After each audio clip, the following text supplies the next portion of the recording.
Muy buenos días con todos, bienvenidos a este conversatorio de barreras a la importación y exportación de productos que va a estar a cargo el día de hoy del estudio Díez Canseco Abogados.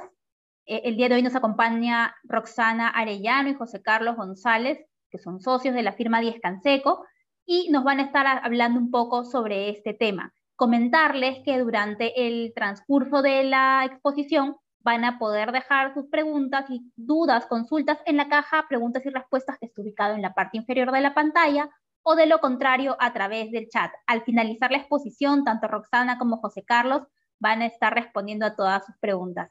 Les doy el pase. Bienvenidos Roxana, José Carlos. Muchas gracias por acompañarnos el día de hoy. Muchas gracias, Patricia. Encantados de estar aquí con ustedes. Es un gusto poder conversar sobre un tema, creemos que no del todo explorado, una herramienta bastante atractiva para atacar algunas restricciones o limitaciones a la importación y exportación, y que creemos que no goza de la fama que sí goza la herramienta de barreras burocráticas, y precisamente deseamos presentarles los beneficios de esto, cómo funciona, qué es lo que se puede obtener y cuál es el atractivo de esta herramienta. Estamos con Roxana Arellano, socia del estudio Canseco y con una experiencia vasta en la materia. Ha visto esto tanto en la autoridad, la sala de competencia, que es la última instancia y la que fija los criterios en este tema. Bienvenida, Rox. Muchas gracias, Patricia, muchas gracias, José Carlos, y bueno, buenos días con todos quienes nos acompañan hoy. De hecho, para mí es un placer estar con ustedes y, como señalaba José Carlos, compartir un poco de este mecanismo y de y de lo que se ha dicho hasta este momento en esta materia, ¿no? Entonces, ¿se me escucha bien? Sí, mi imagen Sí, se distorsionó un ratito, creo, ¿no? Sí, se te Sí, distorsionó un momento. un toque del video, pero el audio perfecto. Perfecto. Bueno, entonces vamos a llevar esta presentación junto con José Carlos, y la idea es que al final puedan sentirse totalmente libres de hacernos las preguntas que quieran, y si algún tema requiere mayor explicación, porque de hecho, si bien es un tema técnico, creo que bueno, estamos tratando de hacerlo de manera sencilla, ¿no? Y esperamos que pueda ser realmente de su interés. Bueno, dicho esto, empiezo con la presentación. Voy a intentar compartir mi pantalla. Me confirman, por favor, si se ve. Dale. Genial, Rox, se te ve. Se ve perfecto. Sí, se ve perfecto.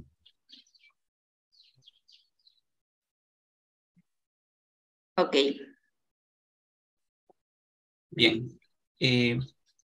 Muchísimas gracias con todos, y comento, no vamos a hablar de esta herramienta que guarda algunos tramos o similitudes con barreras burocráticas, que es algo que al día de hoy creo que está bastante en la palestra por casos muy mediáticos, tal vez el tema de tercerización laboral, por ejemplo, pero que esta herramienta tiene un nicho de acción bastante particular.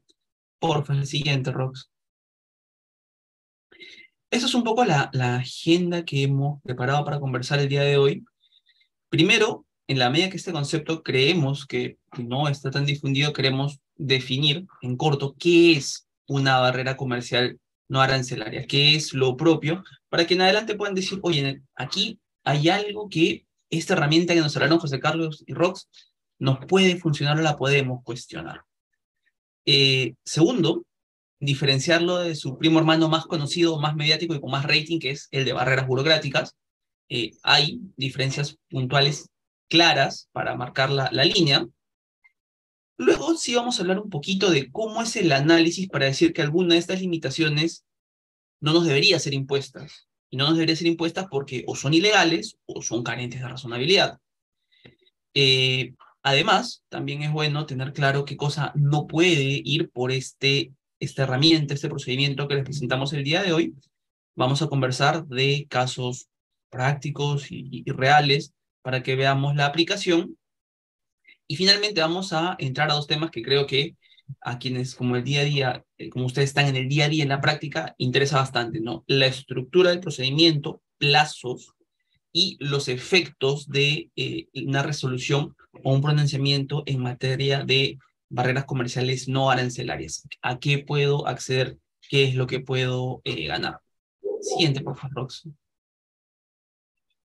Y aquí, Rox, me gustaría que nos puedas comentar qué es una barrera comercial no arancelaria. ¿Cómo podemos definir este concepto tal vez no tan explorado? Sí, José, claro. De hecho, la definición de barrera comercial no arancelaria prevista en nuestro ordenamiento jurídico, ¿no? Y ya desarrollada por la práctica jurisprudencial del INDECOPI, es que se define así a toda exigencia, requisito, restricción, prohibición o cobro establecido o fijado administrativamente. Exigencias, requisitos, restricciones, prohibiciones o cobros. Quizás les pueda sonar más familiar, ¿no? Cobro por cobro, se entiende normalmente, o el ejemplo típico es una tasa administrativa, ¿no? Por prohibición puede ser la prohibición, digamos, de, en este caso, importación de determinado producto, o la exigencia de presentar algún tipo de documentación o el requisito que se debe adjuntar, ¿no? Al iniciar cierto procedimiento administrativo. Pero todas esas exigencias deben afectar necesariamente la importación o exportación de bienes en el mercado, ¿no? Y también se pueden declarar ilegales o carentes de razonabilidad. Es decir, las barreras comerciales no arancelarias en sí mismas, y esta es una idea que debería de quedarnos clara, no están prohibidas, ¿no? Más bien convivimos con estas barreras, ¿no? Normalmente vamos a tener que efectuar pagos de tasas, vamos a tener que cumplir requisitos para nuestras operaciones de importación o exportación de bienes, pero el problema va a ser cuando estas exigencias, requisitos, prohibiciones o cobros sean ilegales o carentes de razonabilidad, ¿no? Entonces, justamente lo que busca este procedimiento es la inaplicación de estas barreras cuando puedan ser ilegales o cuando sean carentes de razonabilidad, ¿no? Sin darnos cuenta, quizás hemos convivido ya con estas barreras, hemos tenido que cumplir con exigencias que nos haya hecho determinada autoridad, hemos tenido que adjuntar ciertos requisitos, normalmente documentación, ¿no? Se nos pueda exigir. También seguramente hemos estado sometidos a algún tipo de prohibición de importación de productos, ¿no? Entonces, este sistema lo que va a hacer es buscar, ¿no? de encontrarnos ante una medida ilegal o carente de razonabilidad, inaplicarla al caso concreto. Vamos a volver más adelante con la inaplicación, pero esta es básicamente la definición, ¿no? Y aquí, José, te voy a pasar la palabra para que nos puedas explicar la diferencia con las barreras burocráticas, ¿no? Ya lo has mencionado, lo has introducido previamente, pero quisiera que nos comentes un poco más al respecto. Gracias, Rox. Justo les mencionaba al inicio de la presentación que todo el mundo conoce al primo hermano de barreras burocráticas y lo vemos en prensa o en reuniones gremiales en general. Se escucha bastante, ¿no? Temas con tercerización, temas con autónomos, temas con licencias de funcionamiento, ¿no? Cobros que nos ponen las entidades. Entonces, barreras burocráticas es algo que nos suena en el día a día, pero ¿cuál es la diferencia con esto de barreras comerciales no arancelarias que hablamos el día de hoy? La diferencia principal que me gustaría que se lleven es en cuanto a la finalidad. La diferencia en cuanto a las autoridades, para eso estamos los abogados externos encantados de ayudarlo. Pero la de la finalidad es algo que creo que sí les permite a ustedes detectar un problema que puede ser resuelto por esta vía. Me explico.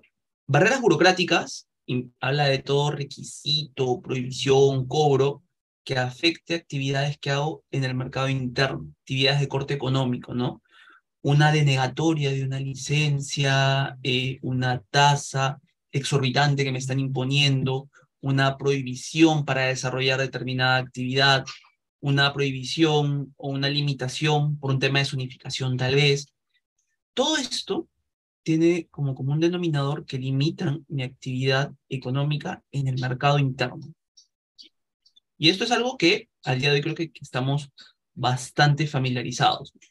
Pero la peculiaridad de barreras comerciales no arancelarias, y en la línea de la definición que muy bien ha planteado Rox, es que son estas medidas o estas limitaciones, restricciones que inciden en la importación o exportación de productos. Es decir, que atacan o que afectan escenarios de comercio exterior. Ese es el nicho de mercado puntual que identificamos y que marca la diferencia de 180 grados con barreras burocráticas. Barreras burocráticas se enfocan en el mercado interno, restricciones que nos ponen el gobierno central, gobiernos locales, para realización de mi actividad dentro, ¿no? En cambio, barreras comerciales no arancelarias está netamente vinculado con comercio exterior. Y siempre que vean que involucra importación o exportación, este es el camino. Esta es la idea que sí me encantaría, que es una de las ideas que se pueden llevar de esta sesión. Una afectación a la importación o exportación, este camino que conversamos es el adecuado para atacarlo. Una diferencia adicional de segundo orden es el tema de las autoridades. Ojo, ambas van en Indecopi, eso sí, no es no negociable, pero mientras que barreras burocráticas lo ve en primera la comisión de barreras y en segunda la sala de barreras, es decir, tienen casi su comisión y sala ad hoc, barreras comerciales no arancelarias lo ve en primera instancia la comisión de dumping y subsidios y barreras burocráticas no arancelarias. Y en segunda instancia lo ve la sala especializada en defensa de la competencia, sala en la cual durante varios años Rox ha sido la líder y han fijado varios criterios sobre el particular. Por eso que la experiencia que nos comparte el día de hoy es sumamente valiosa. Y en ese sentido, Rox, por favor, ¿podrías pasar la siguiente? ¿Nos podrías comentar un poco cómo es el análisis? Porque claro, barreras burocráticas y comerciales no arancelarias imponen restricciones, mercado interno, mercado externo, las podemos atacar. Y ahora, en el caso que nos convoca hoy, ¿cómo se analiza o cómo se determina si una barrera de esta índole es ilegal? Sí, José. Ante tu pregunta, de hecho, el Indecopi, primero con la práctica jurisprudencial y ahora ya en la norma, ha establecido las metodologías para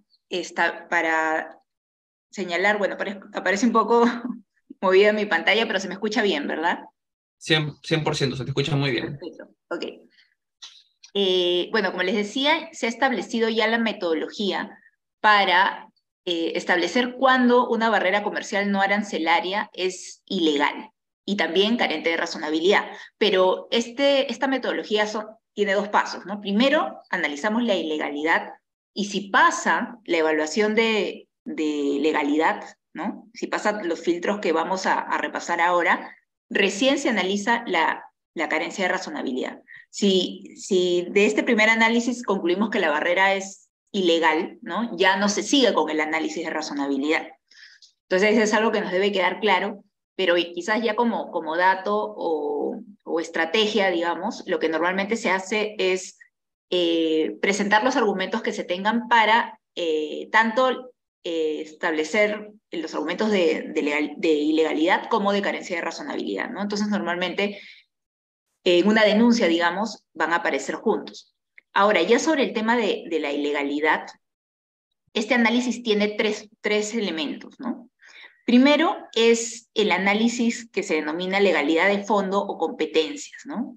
Ver si la entidad que ha emitido, digamos, ¿no? El decreto supremo correspondiente, cuenta con las atribuciones para hacerlo, ¿no? Entonces, ese es un primer filtro que se tiene que ver porque ha pasado, definitivamente ha sucedido, que algunas entidades norman o regulan más allá de lo que les permite la ley, ¿no? Y en esos supuestos estaríamos ante una barrera comercial no arancelaria ilegal. Esto puede ser establecido vía una ley o un acuerdo o un tratado internacional que establezca cuál es la entidad o el órgano competente, ¿verdad? Pero en el caso en particular de lo que se refiere a legalidad de fondos, competencias, en este análisis es muy importante verificar el cumplimiento de lo que establecen los decretos leyes 25629 y 25909, ¿no? Que si bien son normas, digamos, antiguas, ya se puede considerar antiguas, que tienen casi 30 años, establecen un requisito muy importante, y es que, por ejemplo, todas las medidas que restrinjan la importación y la exportación de productos tienen que estar refrendadas por el Ministerio de Economía y Finanzas, por el MEF, ¿no? Porque precisamente están restringiendo el comercio, las actividades económicas. Entonces es necesario que el MEF intervenga en la emisión de estas disposiciones. Si determinado decreto supremo que incide sobre el comercio exterior o la importación de productos en general no está refrendado por el MEF, es considerado ilegal. Y ahí hay vasta jurisprudencia del INDECOPI en ese sentido, ¿no? Que muchas disposiciones, digamos, han caído o han sido declaradas ilegales por esta razón. Entonces, ese es el primer paso de nuestro análisis. El segundo es el de legalidad de forma, ¿no?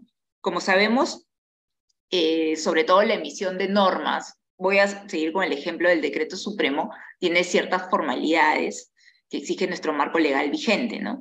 Entonces, por ejemplo, la publicación en el Diario El Peruano, ¿no? Digamos, en caso de que corresponda, a veces se tiene que efectuar la publicación del proyecto normativo también, ¿no? Entonces, estos son algunos ejemplos de formalidades que también son evaluadas para considerar si estamos ante una barrera ilegal o no. Si no se cumple con esta formalidad, aunque pueda sonar estricto, por ejemplo, la no publicación del proyecto de un decreto supremo que debe hacerse, igual se declara ilegal, ¿no? Entonces ya han habido algunos casos también al respecto. Y el último paso de este análisis de legalidad es la compatibilidad de la medida, ¿no? Digamos, una prohibición que esté a nivel de un decreto supremo con el ordenamiento jurídico en su totalidad, ¿no? Cuando hablamos de esto, implica ver lo que estamos colocando acá, su compatibilidad con otras leyes, ¿no? Entonces, por ejemplo, hay reglamentos que están en decretos, se emiten por decretos supremos, y si bien no infringen necesariamente su norma de desarrollo, ¿no? O la ley de desarrollo, lo que pueden infringir es otras leyes del ordenamiento jurídico. Entonces, esa verificación, que es una tarea que hay que hacer con bastante cuidado, ¿no? También se tiene que efectuar en esta parte del análisis de legalidad. Bueno, y eso es básicamente lo del análisis de legalidad. Quisiera que continuemos con algo que nos va a comentar José Carlos. José, imaginemos que superamos el análisis de legalidad. ¿Cómo se determinaría si una barrera comercial no arancelaria es carente de razonabilidad? Gracias, Rox. Bien, veo que también han ingresado más personas en los últimos minutos, que todo esto se engarza en lo que es restricciones al comercio exterior, importación y exportación de productos. Superado el filtro de legalidad que he explicado con tanta claridad, Rox, vamos a ver si es que la medida cumple o no con el filtro de razonabilidad, para ver si está bien o no que nos la impongan. Y para esto hay dos grandes niveles de análisis, ¿no? Toca ver si la medida es arbitraria y si la medida es proporcional. En cuanto a la arbitrariedad, es el análisis que se toca ver si es que esta medida, esta restricción, esta limitación es idónea o es adecuada para resolver un problema de interés público. Un problema de interés público puntual, acreditado, existente, documentado, y que haya una suerte de nexo causal entre esa barrera y atacar ese problema de orden público que se quiere solucionar en teoría, ¿no? Es decir, no pueden haber, digamos, limitaciones o restricciones al azar o por capricho del funcionario de turno. Bueno, no debería, ¿no? Y precisamente este filtro de arbitrariedad lo que busca es identificar ese nexo causal entre el problema y la idoneidad o la aptitud de la medida para solucionarlo. El segundo paso de análisis es el de proporcionalidad. Y aquí, la verdad, hay sus similitudes con barreras burocráticas, ¿no? Porque se nos pide ver si es que la entidad hizo un análisis costo-beneficio y no esa clásica plancha de esta medida no importa gastos para el Estado, no. O sea, si en efecto se vio que la medida hizo un análisis costo-beneficio respecto del impacto que tiene en el mercado y adicionalmente si no existían medidas menos gravosas para atacar ese problema de interés público. Es a partir de estos dos pasos que se ve si la medida, si la restricción, si la prohibición cumple con el estándar de razonabilidad o por el contrario estamos frente a una barrera comercial no arancelaria irracional o carente de razonabilidad. Entonces, reiterando que todo esto se acota en escenarios de comercio exterior, escenarios de importación o exportación de bienes, me gustaría la siguiente, porfa, Roxy, que podamos pasar a algo que creo nos va a permitir aterrizar esto, nos va a permitir identificar escenarios en los cuales hay esta clase de problema y, ¿por qué no?, en el sector automotriz.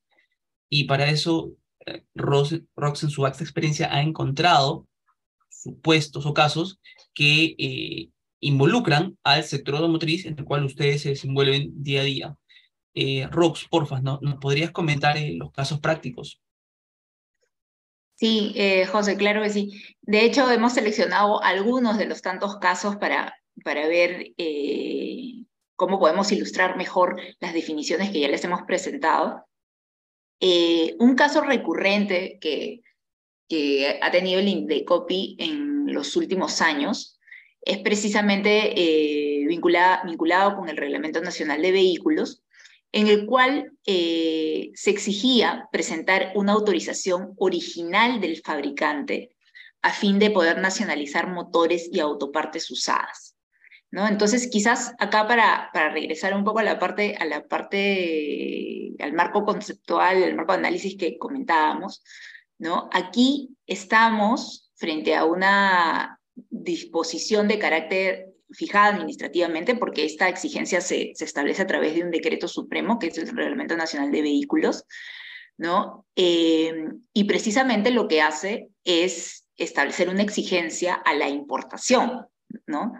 Entonces, cumplimos, digamos, con la definición de que nos encontramos ante una exigencia que puede afectar la importación y, por tanto, corresponde el análisis de legalidad, ¿no? Si empezamos por el análisis de legalidad, este es uno de los casos que precisamente cayó, digamos, porque no cumplió con la obligación de que el decreto supremo correspondiente haya sido refrendado por el MEF, ¿no? Entonces, esto que puede parecer una formalidad es un requisito establecido normativamente en los decretos leyes que hemos comentado, y al no haberse cumplido, definitivamente este caso debía ser declarado ilegal, ¿no? De hecho, en este supuesto, ya como datos se los podría comentar, el Indecopi informaba al MEF de la situación, le enviaba las resoluciones en el sentido de que ponía en conocimiento una situación recurrente, porque les digo que estos casos fueron más de 50 casos quizás los que se presentaron, ¿no? Pero la situación, entiendo, no ha cambiado, así que bueno, se mantiene esta omisión, ¿no? Entonces, este es un caso que, digamos, fue declarado ilegal, ¿no? Donde la barrera fue declarada ilegal.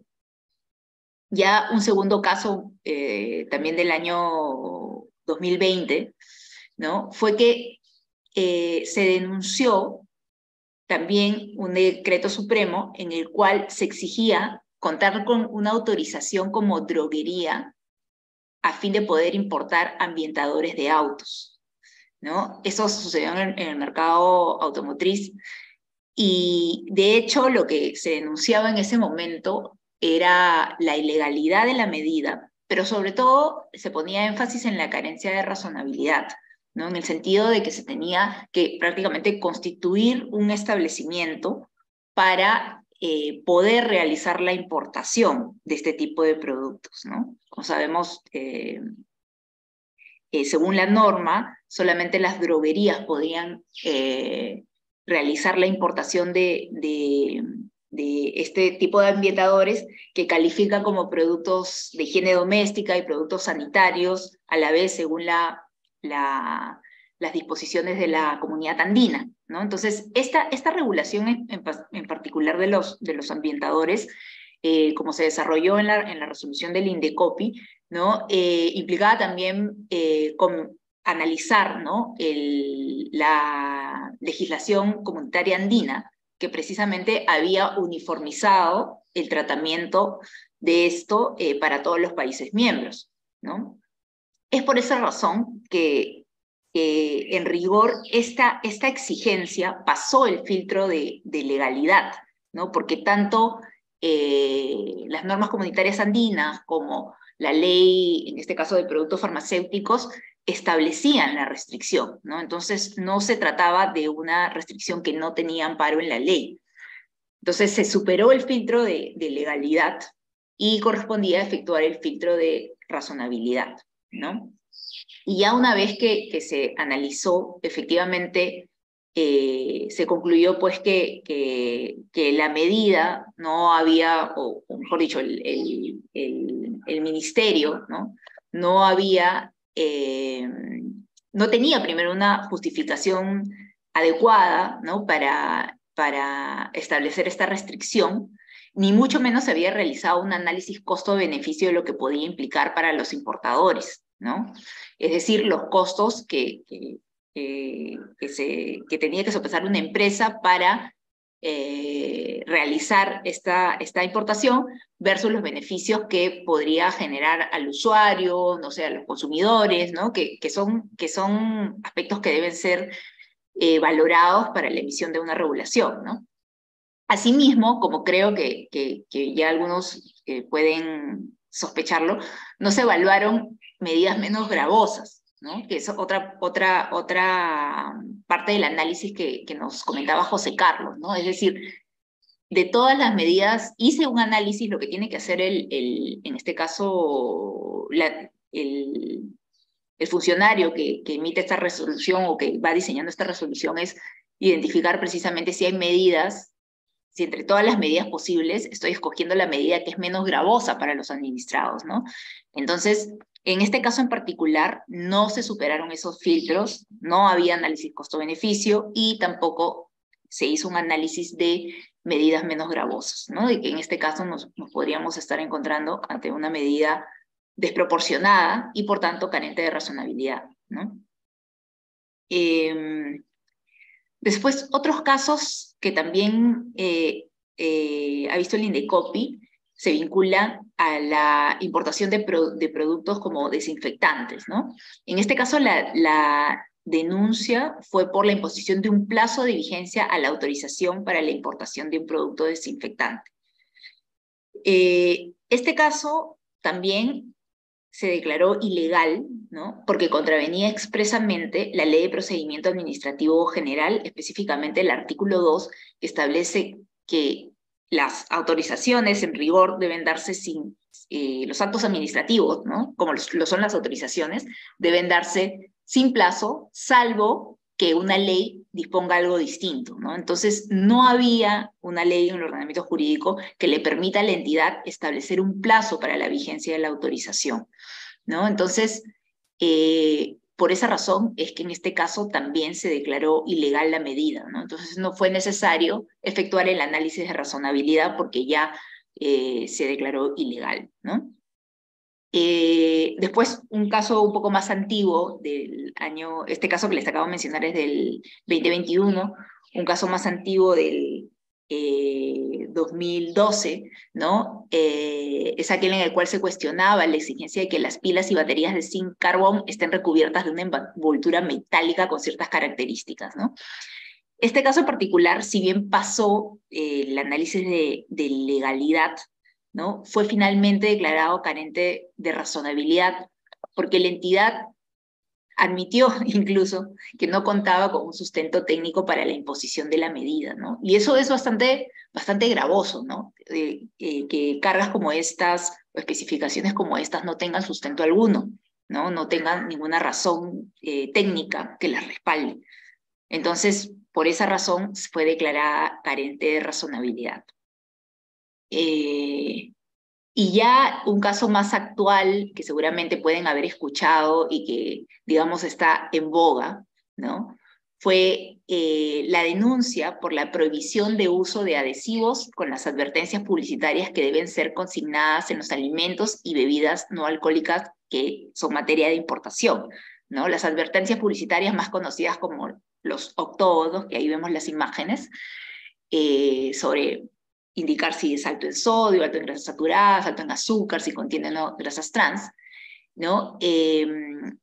Lo que sucede acá es que el manual de advertencias publicitarias, que de alguna manera es consecuencia de lo que establecen la ley de alimentación saludable, ¿no? El reglamento de la ley de alimentación saludable, y estas disposiciones dan lugar a un manual que se llama el Manual de Advertencias Publicitarias. El manual establecía que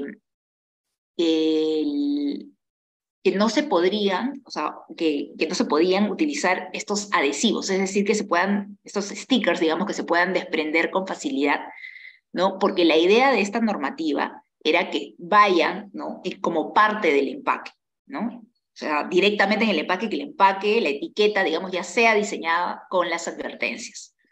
Entonces, esta situación generó muchos problemas para los importadores, ¿no? Porque habían socios o productores en el extranjero que no estaban dispuestos a adecuar sus etiquetas de ese modo, ¿no?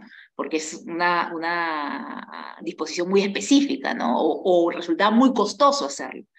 Entonces, es por eso que se denuncia esta prohibición del uso de adhesivos, de los stickers, ¿no? Por los costos, porque se consideraba ilegal por parte de las denunciadas, pero también se consideraba carente de razonabilidad, ¿no? Porque alegaban de que se estaba generando unos sobrecostos que no tenían sustento alguno, que no habían sido evaluados. Y efectivamente, ya para comentarles un poco más del análisis en este caso, la Comisión de Dumping, Subsidios y Eliminación de Barreras No Arancelarias consideró que sí se superaba el filtro de legalidad, ¿no? Que esto encontraba asidero en la Ley de Alimentación Saludable, en el reglamento, y que no se contravenía norma alguna, pero que sí era carente de razonabilidad, porque si bien había un interés público identificado, ¿no? Que había una preocupación, en este caso del Ministerio de Salud, por bueno, la alimentación saludable, ¿no? La salud de las personas, creo que esa es la finalidad de la medida, sin lugar a duda, pero no se había efectuado un análisis de costos y beneficios que generarían la medida, ¿no? Y tampoco de análisis de opciones menos gravosas, ¿no?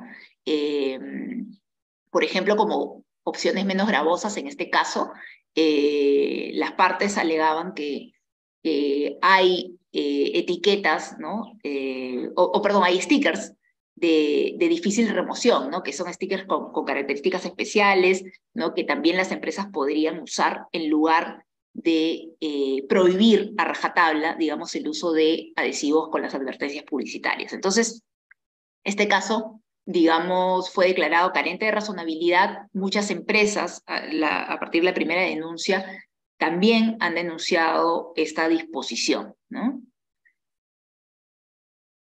Y ya para terminar de definir el ámbito de las barreras comerciales no arancelarias, un punto importante son las excepciones. Definitivamente la ley, ¿no?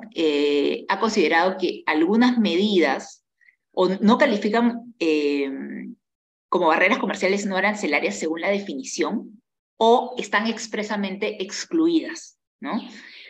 De hecho, las medidas que están en leyes o normas con rango de ley o tratados o acuerdos internacionales no pueden ser vistas por el INDECOPI, ¿no? Todas las disposiciones que vemos en este procedimiento van a ser normas infralegales, ¿no? Normalmente decretos supremos, resoluciones administrativas con efectos generales, ¿no? El manual de advertencias publicitarias, o sea, ese tipo de disposiciones que no tienen rango de ley, ¿no? Si tienen rango de ley, el INDECOPI no puede verlas, la medida sería declarada improcedente.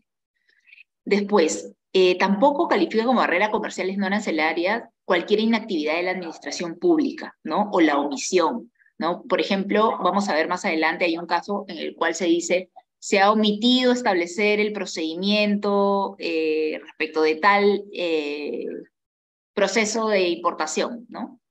Ya. Omisiones, inactividad de la administración pública no se ve en esta vía. Asimismo, también están excluidas las sanciones administrativas impuestas por las entidades de la administración pública. Si en el marco del proceso de importación de productos se incurre en determinada infracción, ¿no? Esa sanción administrativa que te puedan imponer no puede ser vista por la comisión, así nos parezca que es una multa desproporcionada, va a ser una pretensión de ese tipo va a ser declarada improcedente. Asimismo, tampoco son barreras comerciales no arancelarias las medidas expresamente exceptuadas por la ley, ¿no? Como les comentaba. A continuación vamos a ver un ejemplo. Y también están excluidas, por un tema de armonización normativa, las barreras burocráticas a las que se refiere el decreto legislativo 1256, que es la ley de barreras burocráticas. Por ejemplo, ¿no? La sexta disposición final de la Ley General de Sanidad Agraria señala de forma explícita que ninguna medida sanitaria o fitosanitaria puede ser considerada como barrera comercial no arancelaria, ¿no? Estas medidas apuntan normalmente a proteger la vida, salud de las personas y animales, preservación de plantas, evitar, ¿no? que se produzcan afectaciones por plagas, enfermedades, organismos patógenos. Entonces, expresamente la legislación ha sacado esto del ámbito de las barreras comerciales no arancelarias. Algunos casos también de excepciones, como les comentaba, y tenemos un caso en el año 2018, ¿no? A partir de lo que establece la Ley General de Sanidad Agraria, las medidas fitosanitarias, como lo ponemos en el primer caso, incluyendo las tasas, no califican como barreras comerciales no arancelarias, ¿no? Entonces esta denuncia fue declarada improcedente. Asimismo, fue declarada improcedente en el año 2017 una prohibición de deducir como gasto para la determinación de la renta el pago de los derechos antidumping. La razón aquí fue que esto implicaba analizar prácticamente la ley del impuesto a la renta, ¿no? Entonces no correspondía, dado que estábamos hablando de dispositivos que se encontraban a nivel legal, ¿no? Normas legales. Y también este es el caso que les comentaba de las omisiones, ¿no? Que las omisiones no pueden ser vistas por el INDECOPI, porque en este caso se denunció el no haber establecido un plazo para subsanar observaciones en el procedimiento de certificación de buenas prácticas de manufactura, ¿no? Entonces acá se decía, no han establecido un plazo, eso es una barrera porque no sabíamos cómo operar, eso es lo que alegan las empresas, pero esto constituye en realidad una omisión de la administración pública. Entonces, esto de acá también está fuera del análisis de este procedimiento. Ok. Bueno, dicho esto, les quería presentar brevemente cómo está configurado el procedimiento. De hecho, es básicamente la presentación de la denuncia, esto da lugar a la evaluación que posteriormente dará lugar a la resolución de admisión a trámite. Hay un plazo de descargos, pero en realidad la etapa probatoria es bastante breve, luego los descargos, y tenemos la resolución de la comisión de primera instancia y si hay apelación, la resolución de la sala en segunda instancia, ¿no? Los plazos en los procedimientos son de 120 días hábiles para la resolución de la comisión en primera instancia y también 120 días hábiles para la resolución de la sala en segunda instancia. Este procedimiento tiene contemplada la posibilidad de que se soliciten medidas cautelares, ¿no? Y tanto la sala como la comisión tienen 30 días hábiles para resolverlas. Ya como quizás un dato de la práctica, normalmente estos casos salen dentro de los plazos legales, incluso antes. Así que podríamos considerar que este es un procedimiento relativamente célere, ¿no? Algunas características que quería compartir con ustedes sobre este procedimiento. Hay una particularidad que consiste que una vez que se inicia un caso de barreras comerciales no arancelarias, sale una publicación sobre el inicio del procedimiento en el Diario Oficial Peruano. Entonces, esto activa la posibilidad que terceros interesados legitimados puedan incorporarse al procedimiento dentro de los 15 días hábiles siguientes a la publicación. Entonces, puedan participar del procedimiento y, como vamos a ver más adelante, también verse beneficiados de los efectos vinculados a la inaplicación de las barreras, ¿no? Este es un procedimiento que se encuentra sujeto al silencio administrativo negativo, o es un procedimiento trilateral. Las medidas cautelares, la ventaja de las medidas cautelares en este procedimiento es que se mantienen incluso hasta la decisión final de la segunda instancia, ¿no? Entonces puedes estar protegido durante toda la tramitación del procedimiento.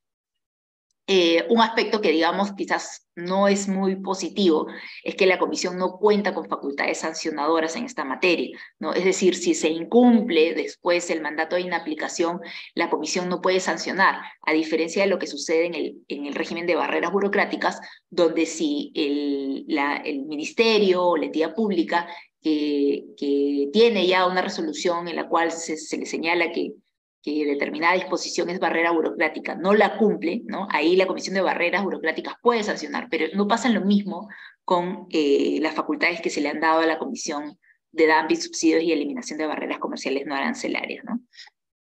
Y eso es quizás alguna de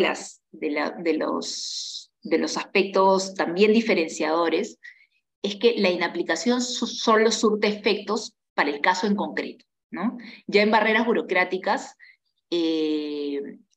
una vez que se declara ilegal una medida, en barreras burocráticas, con la publicación, ¿no?, de la decisión que firme, ¿no?, se beneficia a todos en general, ¿no? O sea, tú no necesitas ir a denunciar porque ya te beneficiaste de la denuncia originaria.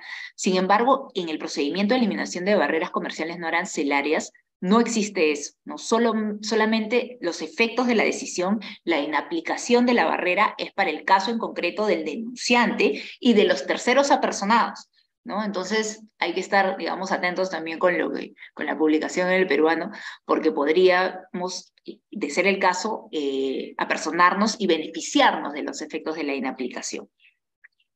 También hay una disposición interesante en el caso de barreras comerciales no arancelarias, porque si tenemos una denuncia presentada por un gremio, ¿no?, la inaplicación puede beneficiar a todos sus asociados.